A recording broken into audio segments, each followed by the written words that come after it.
La menace unique se trouve désormais aux portes de l'Empire romain. Rassemblant sous leur bannière des peuples d'origine et de cultures diverses, les Huns s'apprêtent à marquer l'histoire au fer rouge. Grâce à un personnage incontournable, grandiose, mythique, Attila. Oula, attendez. Désolé, je me suis trompé. Là, j'ai mis Attila, le gentil, la version des textes germaniques, celui qu'on avait vu dans la partie 2. Aujourd'hui, pour la version romaine, on va parler d'Attila, le fléau de Dieu. Ouais, même personnage, autre ambiance. Attila! Attila! Trubaskaya Attila!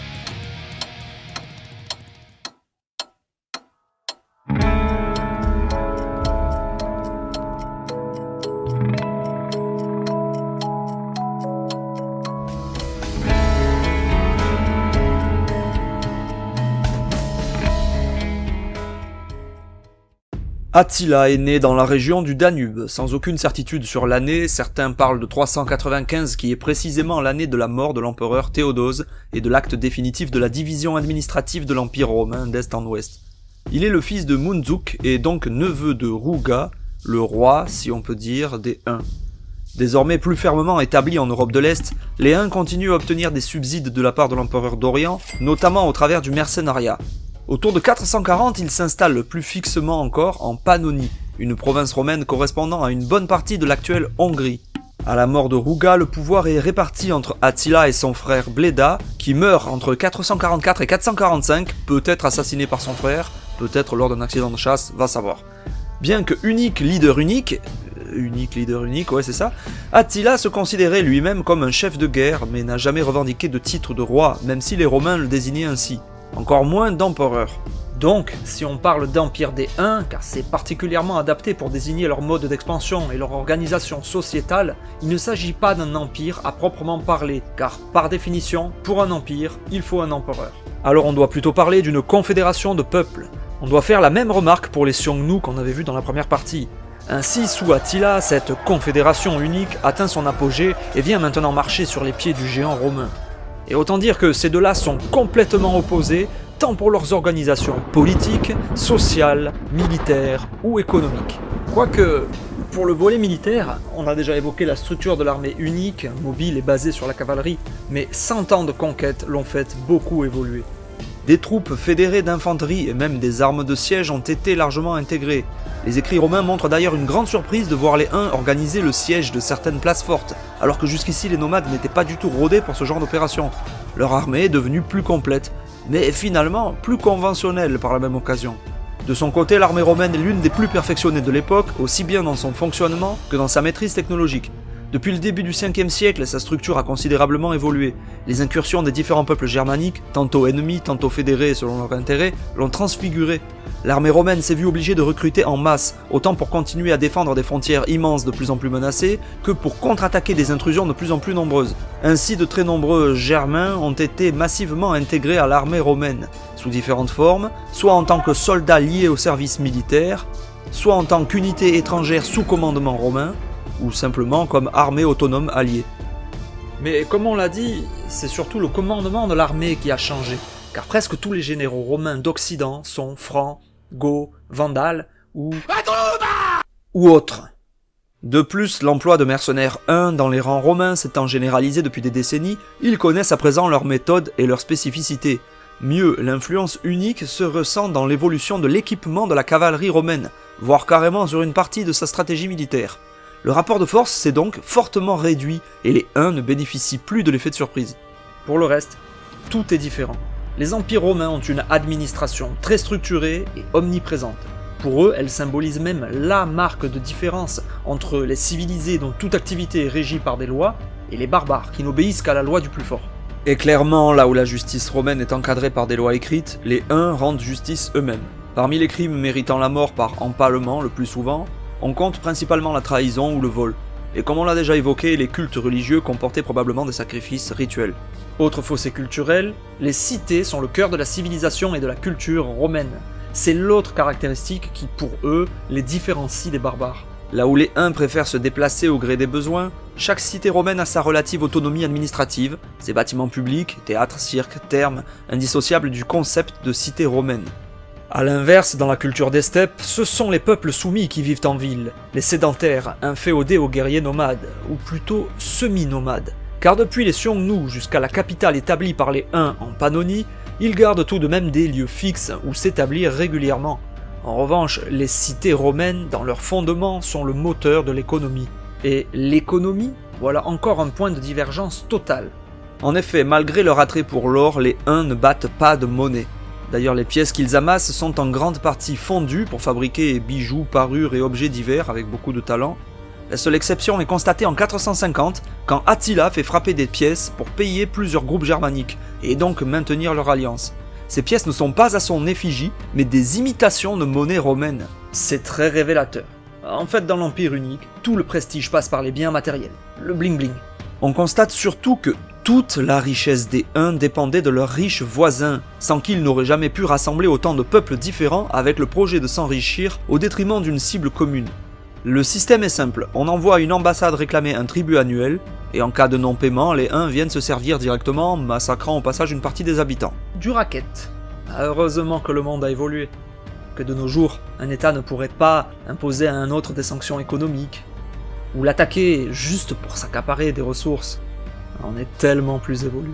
Or si paradoxalement les empires romains sont en grande difficulté économique, leur système financier complexe permet de générer rapidement des ressources, notamment grâce à l'impôt, chose inconnue chez les nomades ou en tout cas pas sous cette forme. Et mieux, leurs églises abritent des trésors nombreux et très faciles à prendre. Ce sont donc des pigeons parfaits, et Attila le sait très bien, car il a vécu une partie de son enfance dans la partie occidentale de l'Empire. C'était souvent le cas pour de nombreux enfants prestigieux, mi-otages, mi-pensionnaires dans des cours étrangères.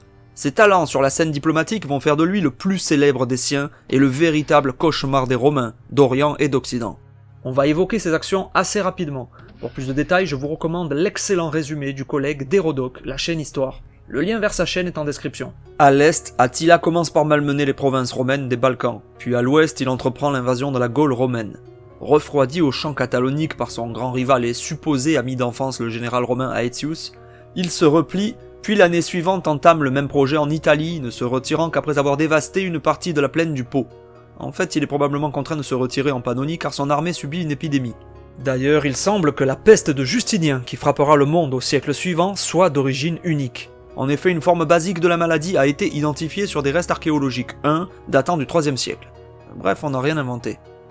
Sous l'impulsion d'un charismatique roi combattant, cette première moitié du 5e siècle a vu rentrer en collision deux mondes diamétralement différents. D'un côté, l'univers unique, semi-nomade, très hétérogène, économiquement dépendant de ses voisins, païens mais ouverts. De l'autre, l'univers romain, cadenassé, urbain, administratif, autosuffisant et religieusement intolérant. Et ceci explique la vision que les Romains avaient des Huns, des barbares absolus, aux antipodes du raffinement et de la civilisation romano-chrétienne. Cette race dépasse toutes les formes de la sauvagerie. Si on ajoute leurs coutumes païennes, leur absence de scrupules à piller des églises, et surtout le caractère symbolique de leur apparition brutale et de la terreur qu'ils inspirent, ils s'inscrivaient parfaitement dans une vision biblique prophétique de fin du monde. Dieu vient punir les pécheurs, et Attila est son instrument destructeur. Pourtant, l'archéologie a confirmé que, là encore à quelques exceptions célèbres, les Huns n'ont pas tout détruit sur leur passage. C'était même logique. Leur objectif étant de continuer à vivre de pillage, il ne fallait pas tout détruire. Sinon l'année suivante, il n'y aurait plus rien à piller. Il y a tout de même quelques villes rayées de la carte, mais c'est surtout un message, un instrument de conquête. Sauf que le symbole des païens ravageant des cités antiques des chrétiens était très violent, et la dimension eschatologique a été particulièrement amplifiée par la chute, peu de temps après, de la partie occidentale de l'Empire. Ce sera d'ailleurs un peu le même cas de figure quand les bandes de pillards vikings païens déferleront sur les bons croyants anglais du côté de Lindisfarne. De plus, des villes connues ne se remirent jamais du pillage des Huns et de la déchéance de l'Empire, et elles finirent par disparaître dans les siècles suivants. Ce qui fait que la société post-romaine gardera la tradition de l'arrivée des Huns en terre chrétienne comme une sauvagerie absolue, et l'élément déclencheur de la chute de Rome. Ainsi, la description physique des Huns par les Romains, déjà peu flatteuse, « ils sont affreusement laids, on dirait des bêtes à deux pattes », sera encore exagérée, jusqu'à en faire des créatures monstrueuses. Il faut préciser que les Huns, comme les Alains, pratiquaient la déformation crânienne. L'archéologie l'a confirmé. Cette pratique se perpétuera d'ailleurs après leur passage chez différents peuples germaniques, notamment les Burgondes. Très bien. Cependant, malgré les caricatures et les surenchères, on dispose d'une description réaliste d'Attila. D'après Priscus, un grec qui a passé du temps à sa cour en tant que membre d'une ambassade de l'Empire d'Orient, il est plutôt petit, le teint jaune sombre, des yeux petits et une barbe rare. Donc, Attila interprété par Gerard Butler et Rory McCann n'est pas terrible. Et pour la nuit au musée et Camelot, c'est pas parfait non plus, car Priscus souligne sa dignité et son calme.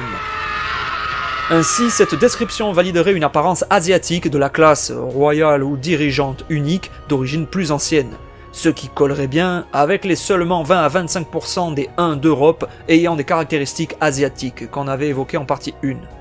En tout cas, pour les chroniqueurs plus tardifs, Attila était carrément le fruit de la colère divine, un être mi-homme mi-animal, le fléau de Dieu, alors que ce nom n'est pas attesté de son vivant.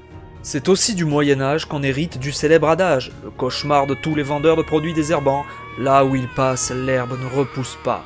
Cette vision dramatisée, ajoutée à l'ambiguïté des liens entre les Huns et les peuples germaniques, a donné à partir du 19e siècle la vision moderne, française et anglaise notamment, adaptée à leur conflit avec le voisin allemand. Les envahisseurs brutaux et hideux venus de l'Est, plus ou moins germanique, vont personnifier la caricature de l'allemand dans les périodes de guerre, et leur leader endossera le rôle d'Attila dans toute sa malfaisance et sa soif de destruction, auquel on prévoit le même sort que son prédécesseur.